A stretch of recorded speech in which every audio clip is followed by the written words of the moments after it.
सो इस वीडियो में हम मॉड्यूलस के ऊपर बेस्ड क्वेश्चन करने वाले हैं, जहाँ पे हम ज्योमेट्री का अच्छे से यूज करने वाले हैं। राइट, तो इस टाइप के क्वेश्चन काफ़ी इंपॉर्टेंट होता है, क्योंकि उसमें हम जो गिवन डेटा है उससे ये सीखते हैं कि क्वेश्चन को ज्योमेट्रिकली कैसे इंटरप्रेट करना है। राइट, अभी जिस तरह क्वेश्चन गिवन है अगर उसको हम रीड करें एंड अगर हमें सपोज ज्योमेट्रिक फील नहीं आती है तो फिर क्वेश्चन सॉल्व करना बहुत टफ हो जाता है। तो पहले हम क्वेश्चन रीड करते हैं, समझते हैं क्या क्या दिया है। कि late z1 z2 z3 be three complex numbers such that absolute value of each of them is equal to r, right? And z2 is not equal to z3. तो यहाँ तक क्लियर है, z2 is not equal to z3. And then हमें ये जो expression है, right, az2 plus one minus az3 minus z1, इसके absolute value की मिनिमम वैल्यू फाइंड करनी है। राइट, एंड यहाँ पे जो a है मिनिमम वैल्यू इस तरह फाइंड करनी है कि जो मिनिमम वैल्यू a पे डिपेंड करे। तो a एक वेरिएबल पैरामीटर है, ये वेरिएबल है, तो a को इस तरह वेरी करवाना है कि मिनिमम वैल्यू आए एंड मिनिमम वैल्यू की जो एक्सप्रेशन है वो ये है। तो हमने अब हमारे पास मिनिमम वैल्यू के लिए बहुत सारी चीज़ें, हमारे पास ट्राइंगल इक्वलिटी है, हमारे पास डिफरेंट ज्योमेट्रिक डायग्राम्स हैं। राइट, तो उन सबसे हम कर सकते हैं सॉल्व। तो इम्पोर्टेंट ये है कि क्वेश्चन को इंटरप्रेट कैसे किया जाए, कि जो डेटा गिवन है वो किस फॉर्म में गिवन है, पहली चीज़। एंड जो एक्सप्रेशन की वैल्यू पूछी है उसको हम किस तरह एक ज्योमेट्रिक फॉर्म में कन्वर्ट कर सकते हैं। फाइन, तो इसके लिए जो प्री रिक्विजिट है मैं लिख देता हूँ कि हमें क्या क्या पता होना चाहिए। पहली चीज़ प्रॉपर्टीज ऑफ मॉड्यूलस, और से पता होना चाहिए। सेकंड चीज़ है circle and circum radius and equation of line in complex form. Right, तो ये सब चीज़ें हमें पता होनी चाहिए, तो शायद क्वेश्चन आसानी से हो जाएगा। पहले हम ये देखते हैं कि अगर हम थोड़ा ध्यान से देखें तो ये जो az2 plus one minus az3 है, ये एक कंप्लीट कॉम्प्लेक्स नंबर है। राइट, और एक सेकंड कॉम्प्लेक्स नंबर z1 है। तो हम ऐसा समझ सकते हैं कि ये जो पूरा पहला जो मैंने अंडरलाइन किया बड़ा सा, ये कॉम्प्लेक्स नंबर है जो a पे डिपेंड कर रहा है और वेरी कर रहा है, ये वेरी कर रहा है। राइट, एंड ये जो सेकंड वाला कॉम्प्लेक्स नंबर है वो फिक्स है। तो यानी कि एक फिक्स पॉइंट की एक वेरिएबल पॉइंट से डिस्टेंस हमसे पूछी जा रही है। राइट, इतना आया समझ में। तो इसको कैसे कंक्लूड करना है वो समझ आता हूँ बाद में, तो इतना क्लियर है। ओके, एंड अगर हम इसको ध्यान से देखते हैं तो इसका मतलब है कि तीन कॉम्प्लेक्स नंबर है, उनका जो मैग्नीट्यूड है वो इक्वल है। सबका मैग्नीट्यूड किसके इक्वल है? आर के इक्वल है। यानी कि हम ऐसा बोल सकते हैं कि उन तीनों कॉम्प्लेक्स नंबर की डिस्टेंस फ्रॉम ओरिजिन जो है वो इक्वल है। Distance from origin all are equal.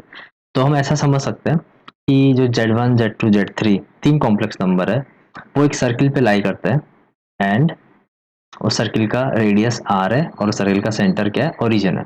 अगर हमें ये समझ में आ गया तो हम फिर आगे बढ़ सकते हैं। क्लियर?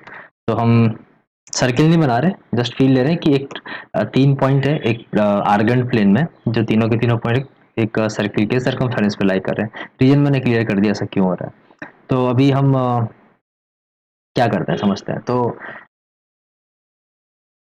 मैं कोई भी तीन पॉइंट ड्रॉ कर लूंगा, जैसे सपोज कोई तीन पॉइंट में मार्क कर दूंगा z1 z2 z3 randomly. Right, but थोड़ा हम और ऑब्जर्व करें, इस वाली चीज को ऑब्जर्व करते हैं। तो ये क्या है, इसको अगर ऑब्जर्व करें तो अगर मान लो मैंने एक पॉइंट z2 लिया और एक पॉइंट z3 लिया, इसको देखना ध्यान से। एक पॉइंट z2 लिया, एक पॉइंट z3 लिया, और इनको मैं अगर कनेक्ट करता हूँ,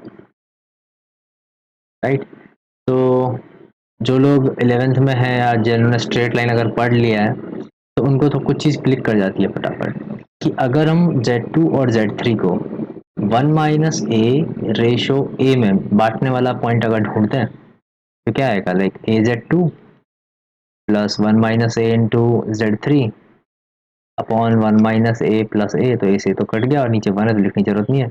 तो ये कोई वेरिएबल पॉइंट है pz या p ऑफ a मान लेते हैं इसको। ये कोई वेरिएबल पॉइंट है जो इस लाइन पे कहीं लाई कर रहा है। तो जैसे जैसे हम a को वेरी करेंगे ये पॉइंट इधर उधर वेरी करता रहेगा, लाइक इस लाइन पे वेरी करता रहेगा। फाइन, तो मुझे समझ में आ गया कि जो मैंने फर्स्ट ये जो इंक्लोज किया है, ये चीज़ एक पॉइंट है जो कि एक लाइन सेगमेंट पे लाई करता है, और वो लाइन सेगमेंट ऐसा है जिसके and point z2 and z3 है। फाइन, पहली चीज़ क्लियर। ऑलरेडी एक चीज़ क्लियर कर दी है कि z1 z2 z3 ऐसे तीन पॉइंट है जो एक सर्किल के सर्कमफेरेंस पे लाई करते हैं जिसका सेंटर ओरिजिन है। कूल, तो मेरे पास तीनों पॉइंट के बारे में कुछ कुछ इन्फॉर्मेशन आ गई है। तो अगर तीन पॉइंट है तो मैं हमेशा एक ट्रायंगल तो बना ही सकता हूँ उससे, राइट। तो हम एक ट्रायंगल बना लेते हैं एंड समझते हैं।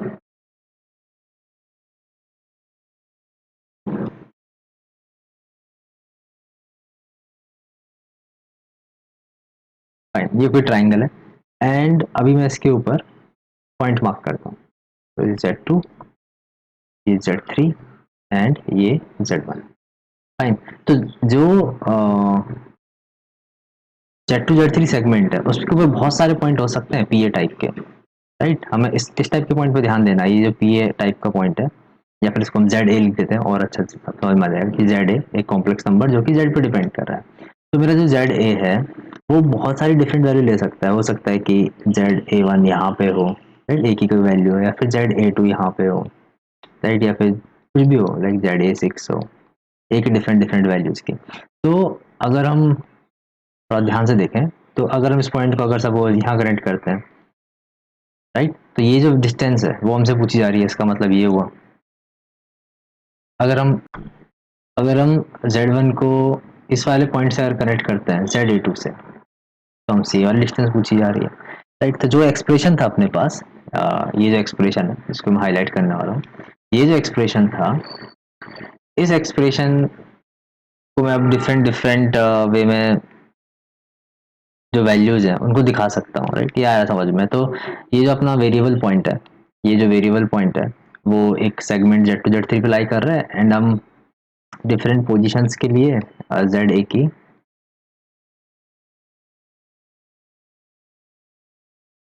जो मॉड्यूलस है, मॉड्यूलस वाली एक्सप्रेशन है, उसको हम ऐसे शो कर सकते हैं। तो अभी हमें ये समझना है कि ये जो मैंने जो डॉटेड लाइंस बनाई हैं, इन्हीं की तो हमें मिनिमम वैल्यू फाइंड करनी है।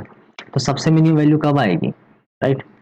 यही तो है। तो हमसे अगर कोई पूछ रहा है कि भाई Z1 माइनस ZA या ZA माइनस Z1, इसका मिनिमम वैल्यू कब होगा, तो मैं बोल सकता हूँ कि इसका मिनिमम वैल्यू जो होगा वो H के इक्वल होगा। तो H क्या है यहाँ पे, H अपने पास हाइट है। तो ये जो वैल्यू है, ये जो H बोल रहा हूँ, ये अपनी सबसे शॉर्टेस्ट वैल्यू है। तो H बेसिकली क्या हो गया, इस ट्राइंगल की हाइट हो गई, राइट। यानी Z1 से जो हम एल्टीट्यूड ड्रॉप करेंगे उसकी लेंथ। तो ये हम मान लेते हैं कि अपना ZA है एंड स्पेसिफिक A कौन सा है वो हम ये वाला कोऑर्डिनेट फाइंड करके बता सकते हैं, इस पॉइंट के कोऑर्डिनेट फाइंड करके फुट ऑफ एल्टीट्यूड निकाल के।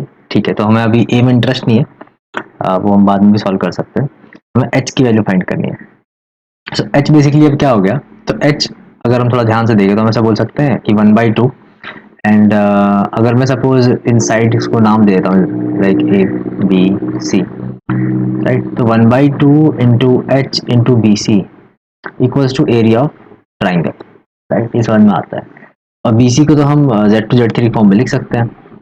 एंड सर्कम रेडियस की मैंने बात की थी, राइट, कि Z1 Z2 Z3 एक सर्किल पे लाई करते हैं जिसका सेंटर ओरिजिन है एंड यहाँ से इन सब की डिस्टेंस क्या है, R के इक्वल है। मतलब ये डिस्टेंस जो है, ये वाला डिस्टेंस कैपिटल R है। तो ये हमें समझ में आता है। तो कैपिटल R और डेल्टा में क्या रिलेशन है वो हमें आना चाहिए, राइट। तो ये अगर आ जाता है तो चीज़ें आसान हो जाती है। तो डेल्टा क्या होता है बेसिकली, ABC/4R।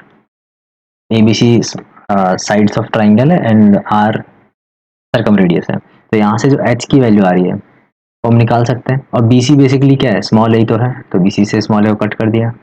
तो H equals to BC/2R। Small c basically side length है। तो हमें आ गया अभी समझ में कि Z1 माइनस ZA का जो मिनिमम वैल्यू है वो हो गया side B side C/2R। Side B मतलब Z1 माइनस Z3, ये साइड B है, ये वाली साइड C है। साइड C मतलब mod Z1 minus Z2 and upon 2R। Fine, तो ये क्लियर है। एंड एक चीज़ तुम खुद से फाइंड कर सकते हो कि जब ऐसा हो रहा है तो then what is value of A, A का वैल्यू क्या है। तो वो तुम खुद से करो, ट्राई कर सकते हो। हिंट ये कि फुट ऑफ एल्टीट्यूड निकालना पड़ेगा। अगर फुट ऑफ एल्टीट्यूड आ गया तो फिर ए आ जाएगा। तो ये अच्छा क्वेश्चन था एंड आई होप तुम एक बार फिर से वीडियो देख के इसको अच्छे से रिवाइज कर लोगे। कूल।